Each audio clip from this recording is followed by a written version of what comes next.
Seguimos falando sobre os dados de IPCA que acabaram de ser publicados. Para analisar este relatório divulgado, eu converso agora com Andréa Ângelo, estrategista de inflação da Warren Investimentos. Seja sempre bem-vinda, Andréa. Muito obrigado por estar aqui conosco. Um ótimo dia a você.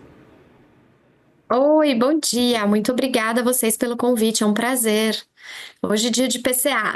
Exato. Cara feia, Andréa, já era esperada essa alta bastante expressiva para o IPCA, o maior desde 2003, 1,30 e...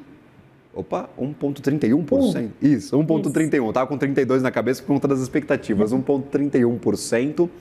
Mas, claro, tem o efeito do bônus de Itaipu. Tirando este efeito, como é que está a cara da inflação? Surpreendeu positivamente, negativamente? Traz preocupações ou traz alguns alívios? Qual é a avaliação primeira de vocês ao bater o olho neste IPCA de fevereiro? Boa, legal. A inflação, então, apontou alta de 1,31 no dado de hoje de fevereiro. É uma inflação elevada, mas como você bem mencionou, tem grande parte dela, 0,5 aproximadamente, desse bônus de Itaipu, que ajudou lá naquele IPCA de janeiro baixinho, e agora ele contribui negativamente, né, fazendo a volta aí do desconto pago na conta de energia dos consumidores. De toda forma, é um IPCA que mostra coisas boas e coisas um pouco não tão boas assim, tá? O que é bom?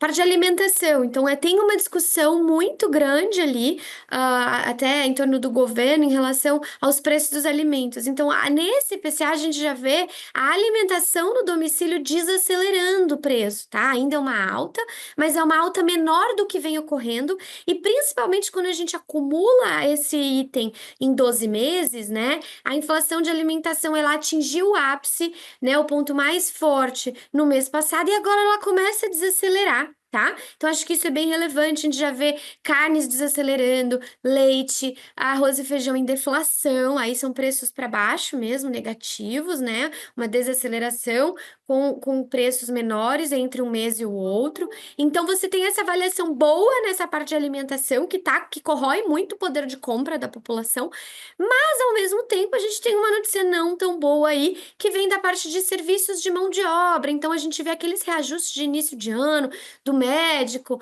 da manicure, do cabeleireiro. Então, esse tipo de serviço, ele ainda está bastante elevado, né? E ele acelerou nesse mês. Mas, de toda forma, a gente leu esse IPCA como uma leitura positiva, porque um outro grupo que trouxe essa surpresa boa foi uma desaceleração em preços de bens, que são aqueles itens ligados a câmbio. E a nossa avaliação é que a maior parte do repasse cambial que ocorreu o ano passado ficou lá. Então, os preços agora, eles não estão mais refletindo um câmbio muito elevado, está refletindo o câmbio de tela, né, que é o câmbio aí de 5,70, 5,80, mas o câmbio que teve a depreciação do ano passado, que foi lá para cima de R$ 6, né, dezembro 6,30, 6,27, esse câmbio a gente acha que ele não teve o repasse e ele pode não acontecer, porque foi muito momentâneo. Então, ou seja, esses bens ligados a câmbio, com repasses menores e a parte de alimentação, a gente lê como uma notícia boa da inflação de hoje, que embora, obviamente, acima de 1% é uma inflação elevada, mas essas coisas pontuais são menos relevantes. Nesse grupo de alimentação, justamente que você destacava como positivo, tem a apresentação do IBGE que mostra uma forte alta do preço de ovos, aves e ovos, variação dos itens no mês de fevereiro.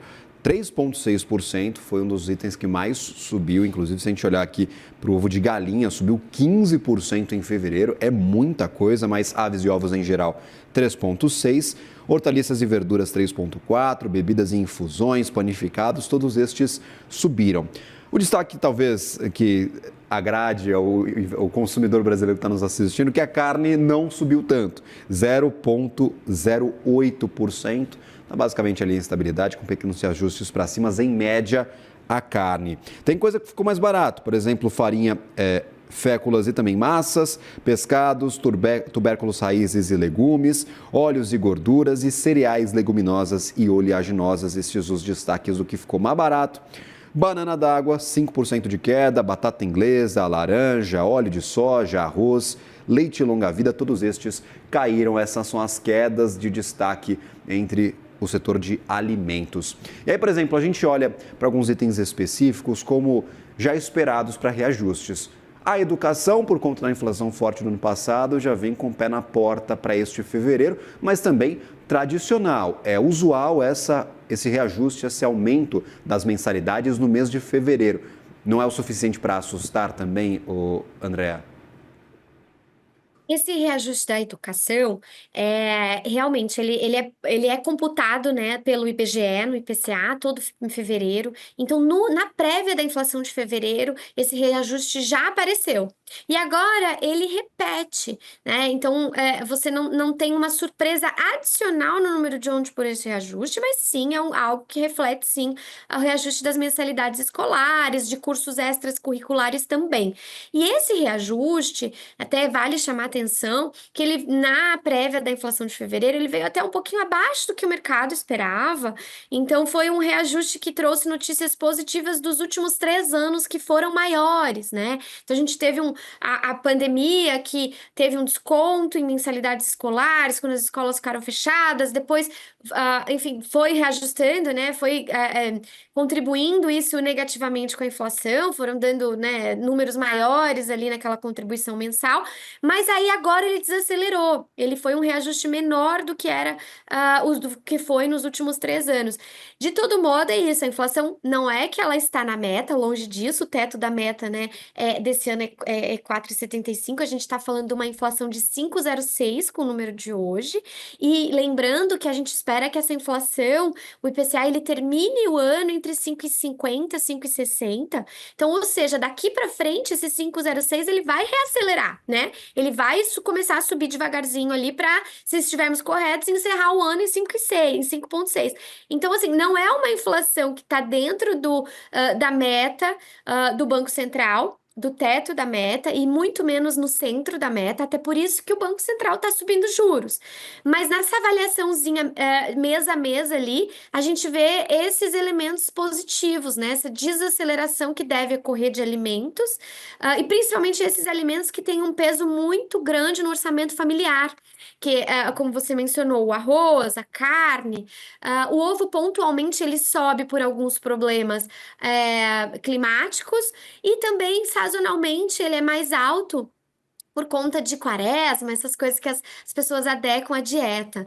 Mas, enfim, acho que é uma inflação que traz um olhar com cautela nesses elementos ligados a serviços, mas a notícia positiva é que vai desacelerar essa alimentação que está mais salgada, e também esse câmbio. Acho que a gente tem uma notícia boa ligada a isso, que era esperado um repasse do câmbio de 25% de depreciação do ano passado no início deste ano.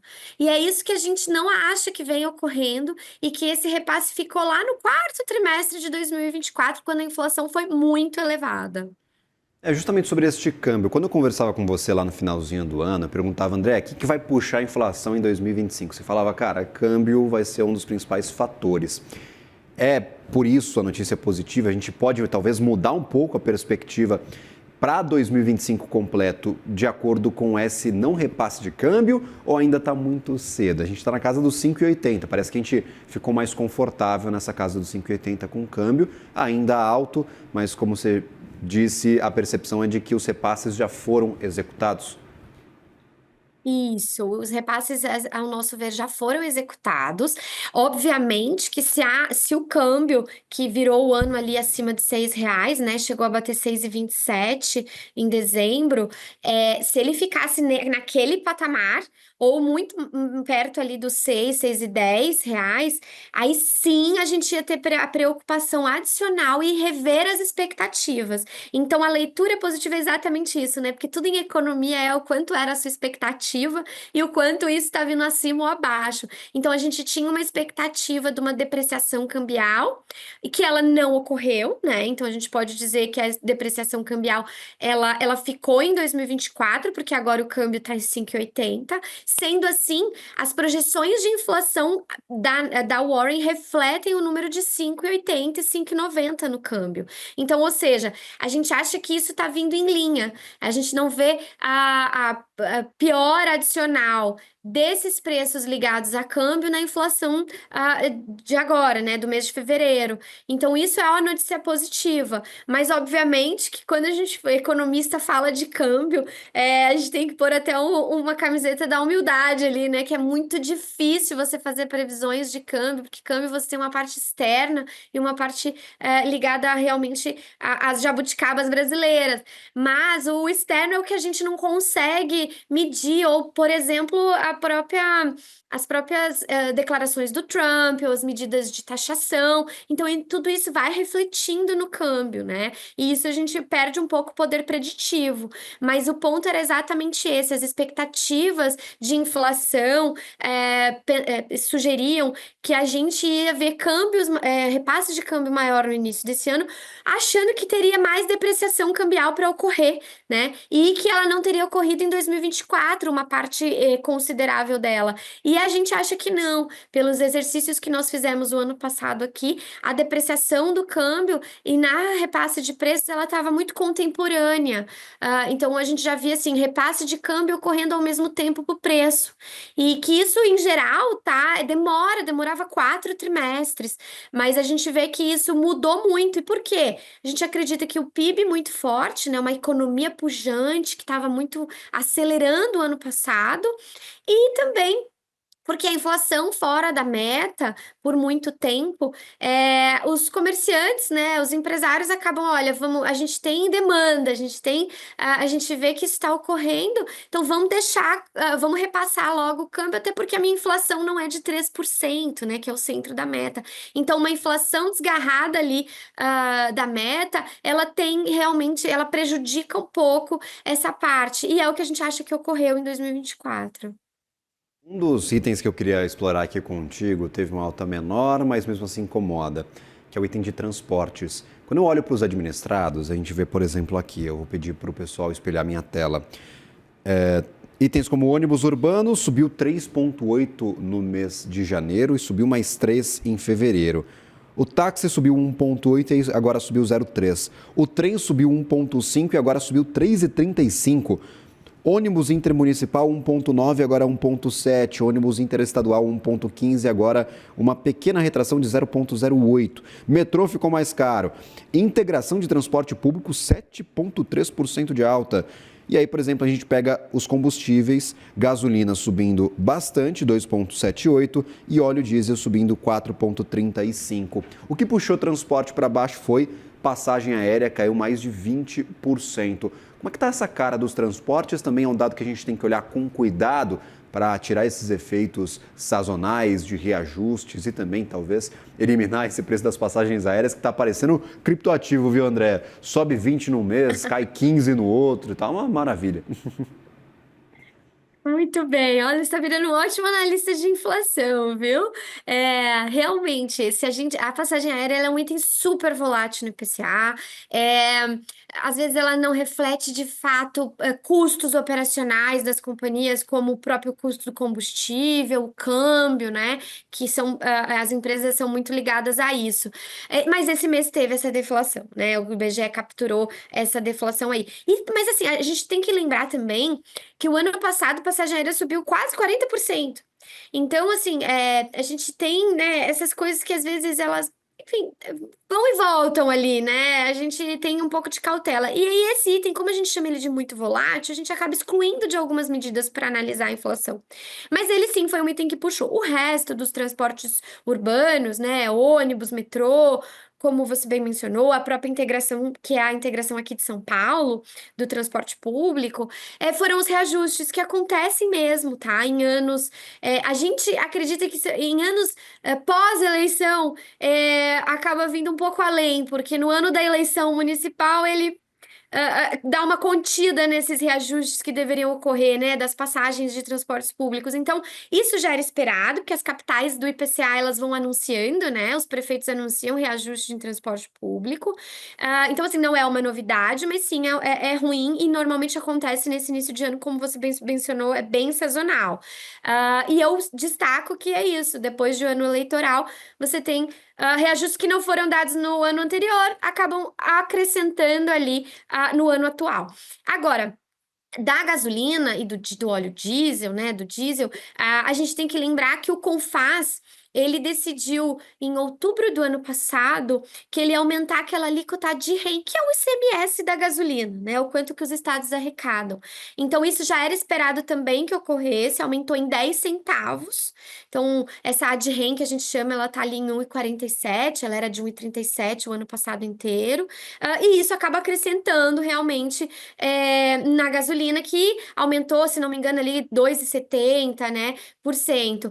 Mas aí, agora é isso, o petróleo, olhando, né, para frente, o petróleo já na faixa dos US$ 70 o barril.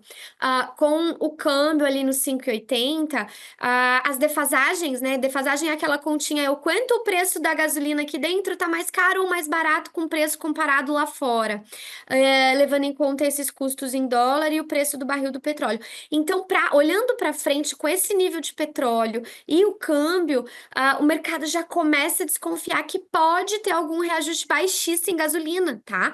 Quando a gente olha medidas da Abicom, que ela faz o cálculo diário, já aponta para uma queda ali de uns 8% mais ou menos de gasolina. A gente na Warren não espera ainda um reajuste que ocorra para o mês de março, um reajuste baixista nos preços da gasolina, mas é algo que o mercado já está olhando. Então, aí o dado de fevereiro acaba sendo pontualmente refletido pelos impostos, mas pode ser que para frente, se o petróleo e o câmbio deixar, tenha alguma ajuda ali nessa gasolina para o IPCA e para os consumidores. Obrigado, viu, Andréa, pela participação, pela ajuda em entender estes dados de inflação divulgados há pouco pelo IBGE. É sempre um prazer recebê-la e toda a equipe da Warren. Uma ótima manhã a você. Obrigada, é sempre um prazer. Contem comigo. Até a próxima. Até uma próxima.